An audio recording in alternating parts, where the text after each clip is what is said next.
नमस्कार, आप सभी भाई बहनों को मेरा नमस्कार। मुझे किसी ने प्रश्न किया, जीवन क्या है और जीवन का लक्ष्य क्या है। तो मेरे मन में विचार आया कि मैं आप लोगों के साथ भी इस विचार को शेयर करूं।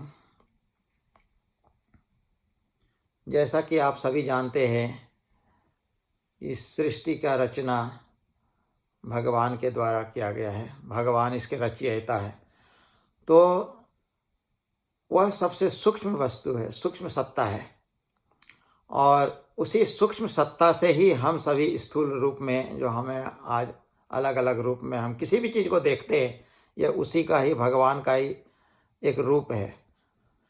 तो भगवान भी अलग अलग रूप में होते हैं, उसको हम पहचान नहीं पाते, क्योंकि उस पर प्रकृति, जो शक्ति का एक दूसरा नाम भी है प्रकृति, उसका प्रभाव होता है, जिसका काम ही होता है इल्यूजन, भ्रम पैदा करना। उसे हम सही से पहचान नहीं पाते कि वह वास्तव में है क्या। तो भगवान जब वो निर्गुण है, तो सृष्टि की जब मान लो रचना नहीं हुई, तो वो अनंत हैं, परंतु उसको जानने वाले कोई नहीं है। इसलिए उन्होंने अपने आप को अनेक रूप में बनाया, सगुण के रूप में आए। सगुण मतलब जो बंधन में आए।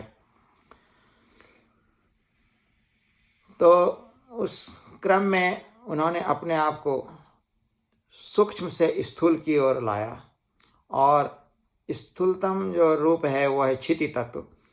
फिर क्षिति तत्व में यहीं से जीव की उत्पत्ति होती है, और ये फिर स्थूल से सूक्ष्म की ओर का यात्रा प्रारंभ हो जाता है। जीव, जो सबसे पहला जीव का अभिप्रकाश हम देखते हैं, वो अमीबा या जो भी छोटे से छोटे अविकसित जीव, फिर धीरे धीरे उसमें जब चैतन्य का अभिप्रकाश दिखता है, तो उसमें अनडेवलप्ड माइंड होता है, जिसको चित्त मन बोलते हैं। फिर धीरे धीरे और भी आगे की ओर बढ़ते हैं, और उसमें अहम का विकास होता है, और भी डेवलप्ड होते होते मनुष्य के श्रेणी में आते आते, मनुष्य के जीव में हम जब पहुंच जाते हैं, तो महत, जो कि स्पिरिचुअल फीलिंग भी डेवलप हो जाता है, वह मनुष्य ही के जीवन में सिर्फ देखा जाता है। इसीलिए मनुष्य का जीवन सबसे अधिक विकसित है, जहाँ पूर्ण रूप से मन, जिसमें चित्त, अहम और महत तीनों का ही अभिप्रकाश देखा जाता है। और यहाँ महत का अभिप्रकाश है, वहीं पर आध्यात्मिक भूख भी होती है, और मनुष्य परमात्मा की ओर बढ़ना शुरू करते हैं, और फिर साधना करके उनकी भावना लेते लेते उसमें मिलके एक हो जाते हैं। यही दुनिया का नियम है, ऐसे ही सृष्टि चलती है। तो इसी क्रम में जीव की भी जो श्रेणी है, जीव को हम 3 कैटेगरी में बांट सकते हैं। एक, जब हम जन्म लेते हैं, तो उस समय मेरे में पशु भाव होता है। सिर्फ हम खाना पीना, सोना, अपने बच्चे को पैदा करना, और किसी तरह से भौतिक जीवन में हर तरह की सुख सुविधा का ध्यान रखते हुए आगे की ओर बढ़ते चलते हैं, और एक दिन मर जाते हैं। जीवन में कोई मानसिक विकास का भी ज़्यादा ध्यान नहीं रखते। दूसरा होते हैं दूसरे श्रेणी के, उनको खाना पीना भी चाहिए, लेकिन मानसिक विकास का भी ध्यान रखते हैं, वो वे द्वितीय श्रेणी के। और जो तृतीय श्रेणी के हैं, उसमें सिर्फ खाना पीना या मानसिक विकास का ही दायरा नहीं होता, वो और भी आगे बढ़ते हैं, वो भगवान की तलाश में जाते हैं, और भी वो अपने जीवन के लक्ष्य की खोज में चल पड़ते हैं। तो इसी तरह से जो मनुष्य जब जन्म लेते हैं, कहा गया है, सर्वे च पशवः सन्ति तलवत् भूतले नरः तेषां ज्ञान प्रकाशाय वीरभाव प्रकाशितः वीरभावं सदा प्राप्य क्रमेण देवता भवेत्। तो सर्वे च पशवः सन्ति, जब हम जन्म लिए तो सब हम पशु के जैसा ही है। हमारे में और पशु में कोई अंतर नहीं है। हम भी उसी खाना पीना और भौतिक चिंतन में लगे रहते हैं। लेकिन धीरे धीरे हम जब आगे की ओर बढ़ते हैं तो मुझे और मनुष्य के जीवन में ज्ञान का अभिप्रकाश भी शुरू हो जाता है। तो जब मनुष्य में ज्ञान आ जाता है कि हम कौन हैं, क्या मेरा उद्देश्य है, तो वो उसकी तलाश में लग जाते हैं और उसमें वीर भाव भी पैदा होने लगता है कि हम कुछ भी कर सकते हैं। चाहे संघर्ष आ जाए, चाहे जीवन में कोई भी परेशानी आए, उसे घबराता नहीं है। उसे लगता है कि हमें आगे बढ़ना है, यहाँ बैठे रहने से काम नहीं चलने वाला है, मनुष्य को आगे बढ़ना ही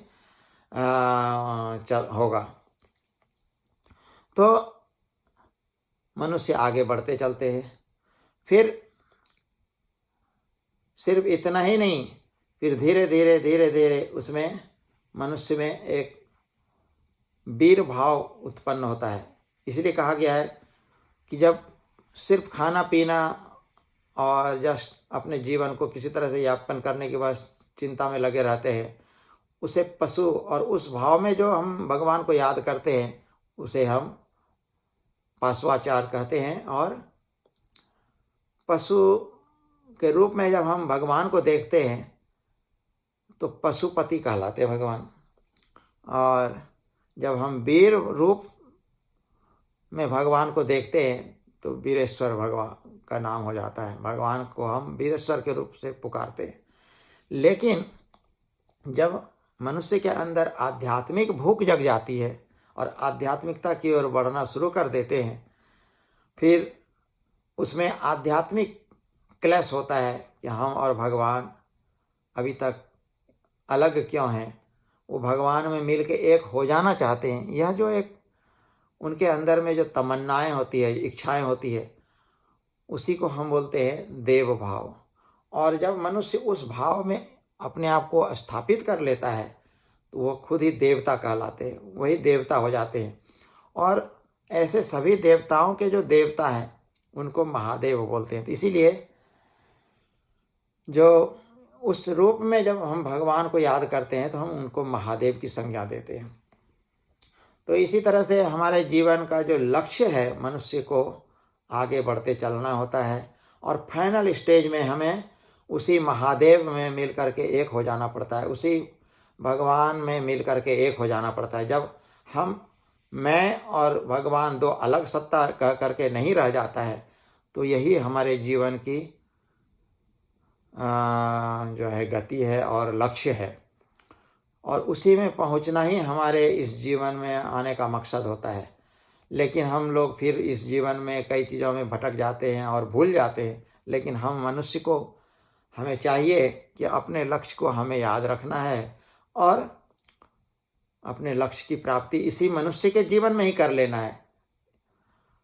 ये बहुत ही कठिन काम भी नहीं है। जब हम हमेशा भगवान के बारे में सोचेंगे, भगवान की चिंतन धारा में बहते रहेंगे, उनके सेवा के, उनके जो सृष्टि की सेवा के माध्यम से, साधना के माध्यम से, तो ये काम बहुत कठिन भी नहीं होता है। As you think so you become, जैसा आप सोचेंगे वैसा बन जाएंगे।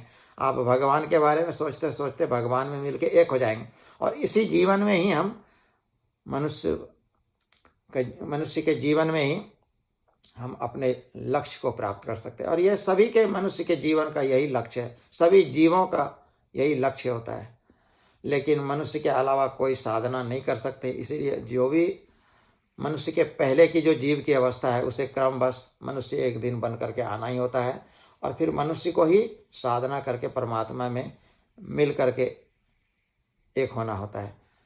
तो यही हम कहना चाह रहे थे कि इसी क्रम में दुनिया में हम बहुत सारे अलग अलग रूप में सृष्टि के विभिन्न रूप को देखते हैं, परंतु फाइनल यही है कि मनुष्य के रूप में आकर के फिर मनुष्य को साधना करके परमात्मा में मिल जाना होता है। हम उम्मीद करते हैं आपको मेरा ये जो विचार है